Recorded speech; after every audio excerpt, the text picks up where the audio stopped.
Bienvenue dans Côté Pile, ravi de vous retrouver pour une nouvelle émission du pôle entrepreneuriat étudiant de Lorraine. Un nouvel épisode qui va parler d'intelligence artificielle aujourd'hui.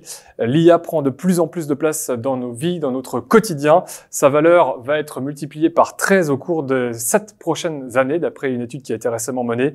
Elle s'installe et elle s'apprête peut-être à révolutionner le monde de l'animation. On va en parler avec notre invité aujourd'hui, Louis Abel. Bonjour Louis. Bonjour. Ça va? Ça va très bien. La grande forme pour parler d'intelligence artificielle, notamment dans le monde de l'animation, donc avec Dynalips précisément. Vous avez mis au point cette technologie qui permet de synchroniser les mouvements des lèvres d'un personnage virtuel avec les paroles qu'il doit prononcer. Autrement dit, une véritable révolution qui s'apprête à arriver pour le monde de l'animation. C'est totalement ça, oui. Donc, la technologie de Dynalips, c'est la synchronisation labiale, comme vous avez dit. La synchronisation labiale, donc, c'est synchroniser les paroles, l'articulation d'un modèle 3D avec les paroles qu'il doit prononcer. Et actuellement, dans le monde de l'animation, c'est fait à la main. Donc, pour chaque image qu'on peut voir dans une série ou un film d'animation, il y a un animateur derrière qui doit faire ça. Ou alors, ils utilisent de la motion capture, mais c'est pas précis, on doit quand même refaire des retouches. Il n'y a pas d'outil automatique pour faire tout ça. C'est là, nous, où on vient s'installer avec l'intelligence artificielle qu'on a développée à l'Université de Lorraine pour automatiser tout ça. Donc, un animateur va pouvoir simplement nous donner la parole qu'il doit animer, et nous, on va lui fournir toutes les trajectoires du modèle qu'il veut. Et tout est à construire, c'est-à-dire que vous partez presque de zéro avec l'intelligence artificielle, en tous les cas, comme moteur. Oui, c'est une technologie qui n'existait pas. Hein. C'est vraiment, ils faisaient ça à la main parce que les seuls essais qui avaient été faits dans les outils d'animation, c'était vaguement prendre quelques formes de bouche liées à certains phonèmes. Par exemple, le son A ou le son O, ils animaient une bouche de cette forme-là et après ils les mettaient les unes après les autres. Sauf que le problème, c'est que c'est pas comme ça que ça fonctionne, l'articulation humaine. Il y a vraiment un enchaînement et un entremêlement des phonèmes et des visèmes, donc les formes justement de bouche, qu'on peut pas juste faire comme ça automatiquement. Il faut vraiment comprendre comment l'articulation humaine fonctionne et c'est là où l'intelligence artificielle est très, très douée à faire ça. Donc là, ça va être vraiment hyper réaliste et parfaitement synchronisé. C'est ça. Défaut.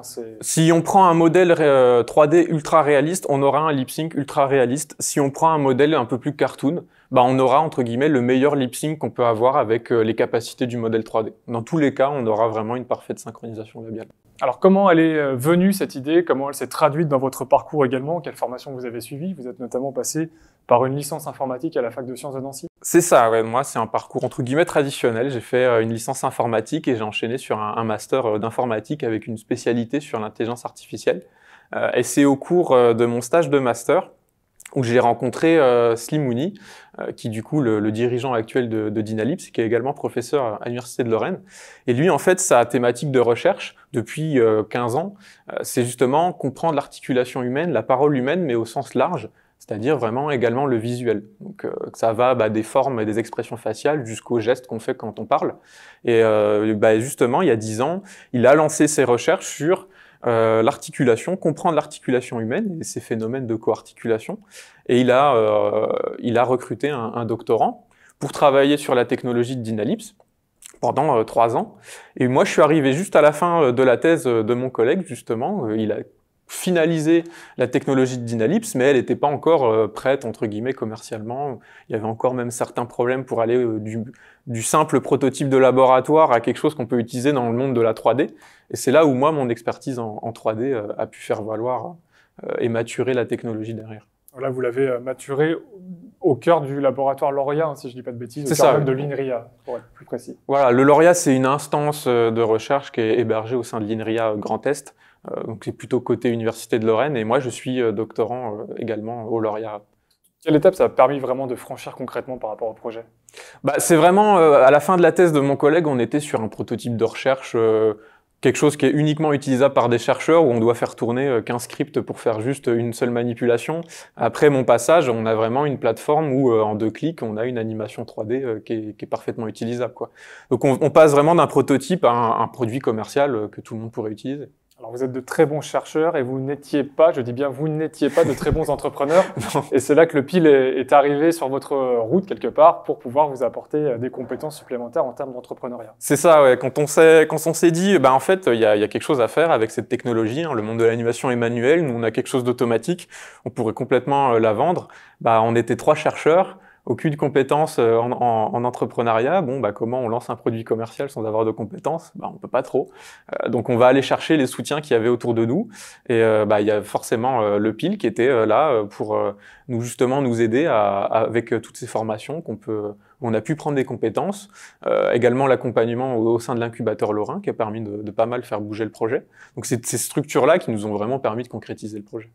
Alors aujourd'hui, évidemment, on s'apprête à découvrir cette technologie. Les studios d'animation, évidemment, cœur de cible prioritaire, mais peut-être à terme, le grand public également, c'est ça l'idée, c'est de partager avec le plus de monde possible cette technologie-là. Donc là, on sort d'un bêta-test où on avait fait pendant 1 an, essayer la technologie à des animateurs ou à des développeurs de jeux vidéo. On a pris les retours, on a amélioré la technologie. Et là, aujourd'hui, on a lancé commercialement le produit. Tout le monde peut accéder à la plateforme pour utiliser notre intelligence artificielle. Mais ça reste quand même limité aux gens qui savent faire de l'animation. Mais on veut quand même permettre que cette technologie soit utilisable par tous. Pour, je ne sais pas, on a envie de faire une petite vidéo où on a un personnage 3D qui parle avec notre voix. On veut permettre aux gens de pouvoir faire ça. Ouais. À quelle échéance ?